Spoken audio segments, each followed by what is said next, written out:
Le steak ou la pizza végétale laisse une vraie révolution alimentaire dans nos assiettes. On en parle avec l'invité du Grand Angle. Et cet invité, c'est Jean-François Ordureau. Bonsoir. Bonsoir. Vous êtes le directeur commercial du groupe Link. Absolument. Voilà, c'est une société qui vend des produits, on va en parler, à base végétale, à base de céréales, notamment de blé et de soja, je pense. Absolument. Alors, au départ, c'est une société belge. Alors, c'est une société monégasque dont nous avons l'outil de travail et l'outil de production qui est basé en Belgique. Alors, je disais donc des produits à base végétale. Quelle est la gamme de produits que vous proposez, en fait? Alors, nous avons commencé dans les premières années avec une gamme spécifiquement sans soja pour pouvoir se lancer sur le marché, principalement d'amidon de blé, amidon de riz, amidon de pommes de terre, légumes. Et puis, au fur et à mesure que nous avons développé, on a introduit aussi une gamme à base de soja dans les années, milieu des années 2000. Et puis aujourd'hui, on a une gamme complète qui vont aussi bien de la charcuterie que du steak, de la cordon bleu. Alors j'ai vu que vous avez amené une superbe machine, comment on appelle ça une trancheuse. Une trancheuse, voilà. Classique. Avec quelque chose, je ne sais pas si on le voit, je peux peut-être montrer. Ça ressemble à quoi C'est une roulade de Paris classique. Roulade de Paris. On est toujours là dans le simili pour représenter. Et donc ça, ça a le goût d'une roulade de Paris. Ça a le goût olfactif, vous pouvez vous-même le sentir, sans aucune ambiguïté. C'est complètement ça sent le saucisson. C'est le benchmark du produit tel qu'il pourrait être en charcuterie. Ouais, on le goûtera peut-être tout à l'heure. Absolument, absolument. Alors, avant de vous poser d'ailleurs d'autres questions, attendez, je vais ramasser ça si on va tomber. Avant de vous poser d'autres questions, je vous propose de regarder un reportage de la rédaction de France 2 sur une de vos productions. C'est le steak sans viande. Absolument. C'est assez bluffant. On va voir ce sujet de Johan Relat. Ne pas se fier aux apparences, ni au son. Sur le grill, ce steak haché est 100% végétal. Cette viande sans viande, nous sommes de plus en plus nombreux à la consommer. Des produits industriels qui se bousculent dans nos rayons. Au blé ou au soja. À en croire les emballages, cette viande végétale serait tout aussi succulente et surtout bien meilleure pour notre santé que son équivalent animal. Mais que contient-elle vraiment? Pour le savoir, rendez-vous dans cette usine des Pays-Bas avec cet industriel vêtu de rouge, un géant de la viande végétale. Tous les ingrédients sont des ingrédients secs. Henk Schouten, 25 ans de métier, a accepté de nous dévoiler quelques-uns de ses secrets. Dans cette partie de l'usine, ils font la pâte. Son arrière-cuisine et les ingrédients de sa recette. Ici, ce sont des oignons congelés. Et là, par ici, c'est le soja. Et tout cela va ensuite là-dedans, dans le mixeur. Du soja, mais aussi du gluten de blé. En quelques minutes, tout est mélangé dans cette machine réfrigérée. Et voici le résultat. Et ici, nous avons la viande. Notre viande. La viande du futur. Difficile à croire et pourtant sur cette ligne de production, c'est bien cette pâte qui s'apprête à se transformer en steak végétaux. C'est presque prêt. Quelques secondes dans l'huile, puis un court passage à l'intérieur de ce four dont la température restera secret industriel. Je ne vous dirai pas tous mes secrets, j'en ai déjà beaucoup dit. Et le tour est joué. Voilà, maintenant c'est bien cuit. C'est vraiment comme de la viande. En bouche, ce substitut de viande s'en sort plutôt bien. C'est vraiment la même texture. Si vous ne dites pas aux gens ce que c'est, ils ne vont pas sentir la différence. Mais est-elle aussi bonne pour notre santé que les industriels le prétendent? Contrairement à la viande de bœuf, toutes les recettes de ces steaks végétaux ne se valent pas. Dans certaines, trop peu de protéines. Dans d'autres, trop de glucides. Et surtout des carences en vitamine B12 et en fer, que l'on ne retrouve que dans la viande animale. Ça peut se faire sur 1 ou 2 repas par semaine maximum, mais le reste du temps, il faut une alimentation équilibrée qui permet d'apporter des sources de vitamine B12. Une viande plus vraie que nature, qui ne séduit pas seulement les végétariens. En un an, le marché du steak végétal a bondi de plus de 25%. Ah ouais, voilà.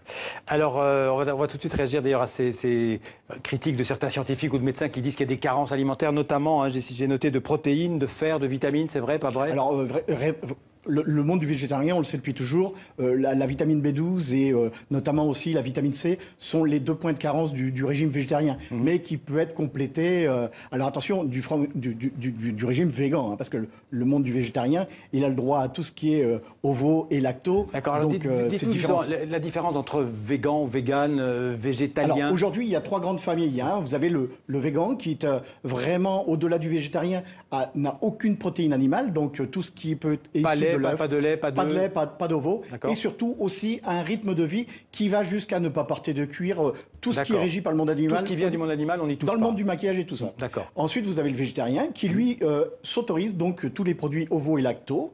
Et après, cette grande famille qui est arrivée, je dirais, sur les 5-6 dernières années, qui est le flexitarien, qui est monsieur tout le monde, qui, lui... par peut-être non pas une manière idéologique, mais de manière à se sentir bien, va occasionnellement réduire sa viande et va aller vers des produits simili-carnés. Et c'est là, nous, où on intervient. Et ça, pour vous, c'est évidemment un client potentiel très, très important. Parce que ça représente beaucoup de monde, beaucoup plus que les petites niches. Absolument. Ce ne sont pas des niches. C'est simplement qu'en 98, la société, quand elle a choisi de développer, c'était vraiment d'aller vers monsieur tout le monde, plutôt que de se limiter aux végétariens. D'où cet aspect de tous nos produits qui sont absolument simili-carnés. Vous diriez que le végétal peut remplacer l'alimentation animale, que c'est vraiment une nourriture de substitution pour, je dirais, pour toute la planète? Alors, sans études scientifiques, il n'y a pas besoin de se poser de questions. Vous avez des peuples, vous avez des pays entiers où les gens ont toujours vécu avec un régime végétarien. Ils sont toujours parmi nous. Donc, je ne pense pas que le régime végétarien... Après, il faut y faire attention. Il faut savoir aussi varier. Il ne faut pas se limiter. Le mode de consommation aujourd'hui est très sédentaire et dans le monde que l'on vit en Occident, on est très répétitif. Contrairement aux gens qui sont purement végétariens, ils ont une diversité qui est énorme et continuelle. Alors c'est un marché énorme, de plus en plus grand. En France, ça démarre doucement.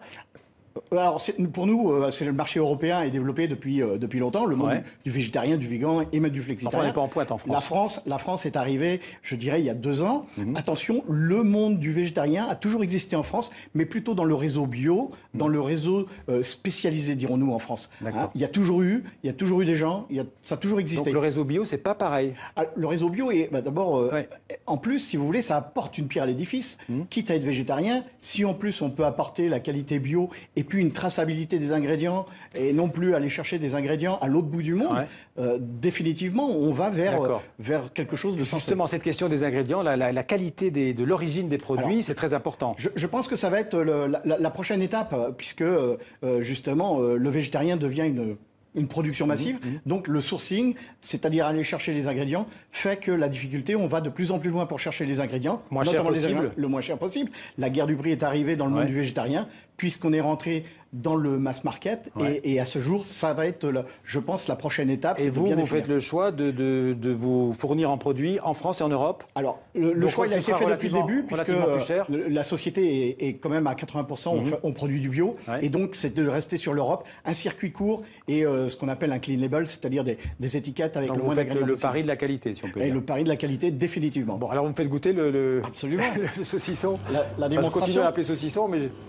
Donc ceci principalement pour prouver que faire du végétarien, on n'a rien réinventé. Les machines de production, que ce soit tout.